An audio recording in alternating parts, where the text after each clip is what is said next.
Hello viewers, MG রান্নাবান্না চ্যানেলে আপনাদের সবাইকে স্বাগত। আবারও আমি হাজির হয়েছি আপনাদের সামনে আরও একটা নতুন রেসিপি নিয়ে। আজ আমি আপনাদের সঙ্গে শেয়ার করছি ব্রেড মালাই রোল রেসিপি। এটা বানাতেও খুব বেশি সময় লাগে না, আবার খুব কম সময়ের মধ্যে আপনারা বানিয়েও নিতে পারবেন। তেমনি খেতেও কিন্তু অসম্ভব মজার হয়। আপনারা এভাবে একবার বানিয়ে দেখতে পারেন। আশা করছি আপনাদের এই রেসিপি সকলের খুব ভালো লাগবে। তাহলে চলুন শুরু করি আজকের রেসিপি। ব্রেড মালাই রোল তৈরি করার জন্য প্রথমে কড়াইয়ের মধ্যে নিয়ে নিচ্ছি 300 গ্রাম মতো দুধ। কড়াইয়ের দুধটা হালকা গরম হয়ে এলে ওর মধ্যে দিয়ে দিচ্ছি 3 টিস্পুন মতো পাউডার মিল্ক। এবার নেড়ে চেড়ে ভালো করে মিশিয়ে নিতে হবে। আর খেয়াল রাখতে হবে দুধের মধ্যে যেন কোনো রকম লাম্পস না থাকে। দুধটাকে নেড়ে চেড়ে ভালো করে মিশিয়ে নেওয়ার পর কিছুক্ষণ জাল দিয়ে নিচ্ছি, মানে দুধটাকে একটু ঘন করে নিচ্ছি। কিছুক্ষণ নেড়ে চেড়ে নেওয়ার পর দুধের মধ্যে 2 টিস্পুন মতো চিনি অ্যাড করছি। আবার চিনিটাকেও নেড়ে চেড়ে ভালো করে মিশিয়ে নিচ্ছি। বেশ কিছুক্ষণ পর দেখতেই পাচ্ছেন দুধটা কিন্তু অনেকটাই ঘন হয়ে এসেছে। এই পর্যায়ে গ্যাসের আঁচটাকে একেবারে লোতে করে দিয়ে দিচ্ছি 2 টিস্পুন মতো চালের গুঁড়ি। আপনারা চাইলে চালের গুঁড়িটা 1 চামচ দিতে পারেন, কিংবা না চাইলে আমরা চালের গুঁড়িটা স্কিপ করতে পারেন। যাই হোক, চালের গুঁড়িটা দিয়ে নেড়ে চেড়ে ভালো করে মিশিয়ে নিচ্ছি। চালের গুঁড়ি ভালো করে মিশিয়ে নেওয়ার পর গ্যাসের আঁচটাকে বাড়িয়ে দিয়ে নেড়ে চেড়ে দুধটাকে আরও একটু ঘন করে নিতে হবে।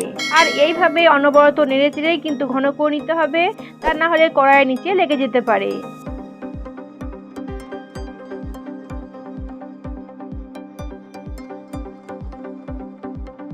আমি যে মালাই রোলটা তৈরি করব তার ভিতরে পুর দেওয়ার জন্য এই ক্ষীরটা তৈরি করেছি। এর মধ্যে খুব একটা রস নেই, আর ঠান্ডা হওয়ার পর কিন্তু আরও একটু শক্ত হয়ে যাবে। তাই এই পর্যায়ে গ্যাস বন্ধ করে ঠান্ডা করে নিচ্ছি। আপনারা চাইলে চালের গুঁড়ি ছাড়াও কিন্তু দুধ আর চিনি দিয়ে এই পুরটা তৈরি করে নিতে পারেন। পুরটা ঠান্ডা হোক, ততক্ষণে চলে যাচ্ছি পরের স্টেপে। এখন মালাই রোলের জন্য মালাইটা তৈরি করে নেব। তার জন্য একটা কড়াইয়ের মধ্যে নিয়ে নিচ্ছি 750 গ্রাম দুধ। আপনারা কতটা মালাই রোল বানাতে চান সেই বুঝেই কিন্তু সমস্ত পরিমাণ বাড়িয়ে বা কমে নিতে হবে। আর ওই দুধের মধ্যে দিয়ে দিচ্ছি খুবই অল্প সামান্য কেশর। যদি আপনাদের হাতের কাছে কেশর থাকে তাহলে দেবেন, আর যদি না থাকে তাহলে এটা স্কিপ করবেন। কেশর না দিলেও কিন্তু এটা খেতে দারুণ টেস্টি হবে। এখন নেড়ে চেড়ে দুধটাকে একটু গরম করে নিচ্ছি। দুধটা হালকা একটু গরম হয়ে এলে ওর মধ্যে দিয়ে দিচ্ছি 2 চামচ মতো পাউডার মিল্ক। এখন পাউডার মিল্ক নেড়ে চেড়ে ভালো করে মিশিয়ে নিচ্ছি। পাউডার মিল্ক ভালো করে মিশিয়ে নেওয়ার পর গ্যাসের আঁচটাকে বাড়িয়ে দিয়ে দুধটাকে ভালো করে জাল দিয়ে নিচ্ছি। কিছুক্ষণ জাল দেওয়ার পর ওই দুধের মধ্যে দিয়ে দিচ্ছি থেতো করে রাখা 2টো এলাচ। এলাচটা অবশ্যই দেওয়ার চেষ্টা করবেন, এতে করে মালাইটা খেতে অনেক টেস্টি হবে। আবারও নেড়ে চেড়ে দুধটাকে ফুটিয়ে নিচ্ছি। আরও কিছুক্ষণ পর দেখতেই পাচ্ছেন দুধ ফুটতে শুরু করেছে। আর এইভাবেই নেড়ে চেড়ে দুধটাকে আরও কিছুক্ষণ জাল দিয়ে নিচ্ছি, মানে দুধটাকে আরও কিছুক্ষণ জাল দিয়ে মালাই করে নিচ্ছি। যেহেতু দুধের মধ্যে পাউডার দুধ দেওয়া আছে, তাই দুধ ঘন হতে খুব বেশি সময় লাগবে না। কিছুক্ষণ পর দেখতেই পাচ্ছেন দুধটা কিন্তু অনেকটাই ঘন হয়ে গেছে। আর এই পর্যায়ে দিয়ে দিচ্ছি পরিমাণ মতো চিনি। আমি এখানে 2 টিস্পুন মতো চিনি দিয়ে দিচ্ছি। আপনারা যে যার স্বাদ মতো মিষ্টিটা বাড়িয়ে বা কমিয়ে নিতে পারেন। আপনারা দেখতেই পাচ্ছেন দুধের কালারটা কেশর দেওয়ার জন্য কতটা সুন্দর লাগছে। এখন চিনিটাকে নেড়ে চেড়ে ভালো করে মিশিয়ে নিচ্ছি। যেহেতু দুধের মধ্যে চিনি দিয়ে দিয়েছি, আর চিনি দিলে দুধটা অনেকটাই পাতলা হয়ে যাবে, তাই দুধটাকে নেড়ে চেড়ে আরো কিছুক্ষণ ঘন করে নিতে হবে। কিছুক্ষণ পর দেখতেই পাচ্ছেন দুধ ফুটে কিন্তু মালাই তৈরি হয়ে গেছে। তাই এই পর্যায়ে গ্যাসের আঁচটাকে বন্ধ করে মালাইটাকে ঠান্ডা করে নিচ্ছি। আর মালাইটা সম্পূর্ণ ঠান্ডা হয়ে এলে আরো একটু ঘন হয়ে যাবে। আর একটা চামচ দিয়ে মালাইটা আমি আপনাদেরকে তুলে দেখিয়ে দিচ্ছি মালাইটা দেখতে ঠিক কেমন হয়েছে। এখানে মালাই রোল তৈরি করার জন্য নিয়েছি কিছুটা স্লাইস ব্রেড। আপনারা কতগুলো মালাই রোল বানাতে চান সেই বুঝেই কিন্তু আপনাদেরকে স্লাইস ব্রেডের পরিমাণ বাড়িয়ে বা কমে নিতে হবে। এখন প্রত্যেকটা স্লাইস ব্রেডের সাইডের অংশটা কেটে বাদ দিয়ে দিচ্ছি। তবে আপনারা এই কাটা অংশগুলো ফেলে না দিয়ে শুকনো কড়াইতে নেড়ে চেড়ে মিক্সার গ্রাইন্ডে গুঁড়ো করে ব্রেড ক্রাম্স তৈরি করে নিতে পারেন। আর ওই ব্রেড ক্রাম্স দিয়ে আমরা চপ কাটলেটের কোটিং তৈরি করতে পারবেন। দেখতেই পাচ্ছেন একটা ব্রেডের 4 সাইড কাটা হয়ে গেছে। আর এইভাবেই বাকিগুলো কেটে নিচ্ছি। আমি এখানে যতগুলো ব্রেড নিয়েছি সবগুলো ব্রেডের 4 সাইডটা কেটে নিয়েছি। এখন ওখান থেকে একটা ব্রেড নিয়ে বেলুনচি দিয়ে এভাবে বেলে নিচ্ছি।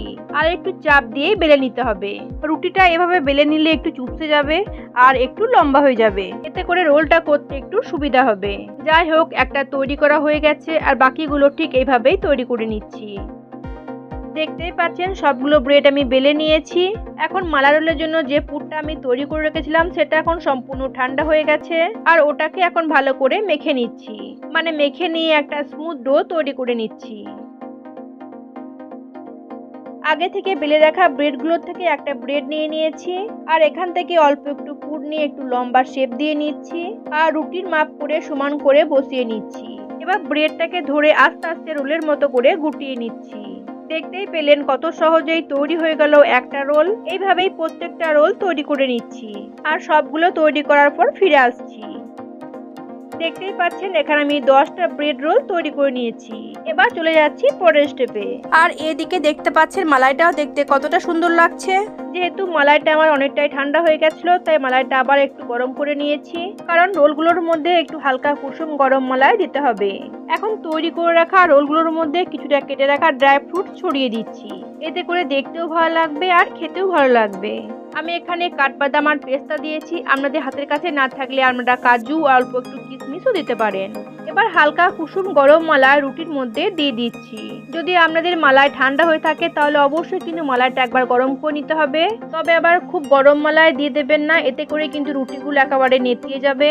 মালাইটা হালকা কুসুম গরমই দিতে হবে, তাহলে খুব তাড়াতাড়ি আর ভালোভাবে রুটির মধ্যে দুধটা শুষে নেবে। যদি আমাদের রেসিপি আপনাদের ভালো লেগে থাকে তাহলে প্লিজ একটা লাইক দেবেন আর আমাদের চ্যানেল নতুন বন্ধু হয়ে থাকলে চ্যানেলটিকে সাবস্ক্রাইব করে আমাদের পাশেই থাকবেন। আর এমনই নিত্য নতুন রেসিপিগুলি পেতে হলে অল নোটিফিকেশন বেলটি অন করতে ভুলবেন না। দেখতেই পাচ্ছেন বেশ কিছুটা মালাই আমি রুটির মধ্যে দিয়ে দিয়েছি। এবার বাকি মালাইটা আধ ঘন্টার মতো ফ্রিজে রেখে ঠান্ডা করে নিচ্ছি আর রুটির মধ্যে এই মালাইটা শুষে নিলে বাকি মালাইটা দিয়ে দেব। দেখতেই পাচ্ছেন মালাইটা দেওয়ার পরে কেটে রাখা কিছুটা ড্রাই ফ্রুটস ছিল যেটা আমি এখন এর মধ্যে দিয়ে দিচ্ছি। এবার এটাকে নর্মাল ফ্রিজে আধ ঘন্টার মতো রেখে দিচ্ছি। আধ ঘন্টার পর দেখতেই পাচ্ছেন রুটির রোলগুলো কিন্তু ফুলে অনেকটাই বড় হয়ে গেছে। আর কিছুক্ষণ পর পর অল্প করে মালাই কিন্তু এর মধ্যে আমি অনেকটাই দিয়ে দিয়েছি। আরো অল্প একটু মালাই ছিল যেটা এখন এর মধ্যে আমি দিয়ে দিচ্ছি। এখন একটা চামচ দিয়ে আমি আপনাদেরকে রোলটা তুলে দেখিয়ে দিচ্ছি। আপনারা দেখে হয়তো বুঝতেই পারছেন ব্রেড মালাই রোল দেখতে কতটা সুন্দর হয়েছে আর খেতেও কিন্তু অনেক টেস্টি হয়েছে। তাহলে দেখতেই পেলেন কত সহজেই তৈরি হয়ে গেল ব্রেড মালাই রোল রেসিপি। যদি আমাদের রেসিপি ভালো লাগে তাহলে প্লিজ একটা লাইক দেবেন আর আমাদের চ্যানেল নতুন বন্ধু হয়ে থাকলে চ্যানেলটিকে সাবস্ক্রাইব করে আমাদের পাশেই থাকবেন। তাহলে সকলকে ধন্যবাদ জানিয়ে আজকের মতো আমি এখানেই শেষ করছি। আবার আমি ফিরে আসবো অন্য কোনো রেসিপি নিয়ে। আপনারা ভালো থাকবেন, সুস্থ থাকবেন আর আমার সাথেই থাকবেন।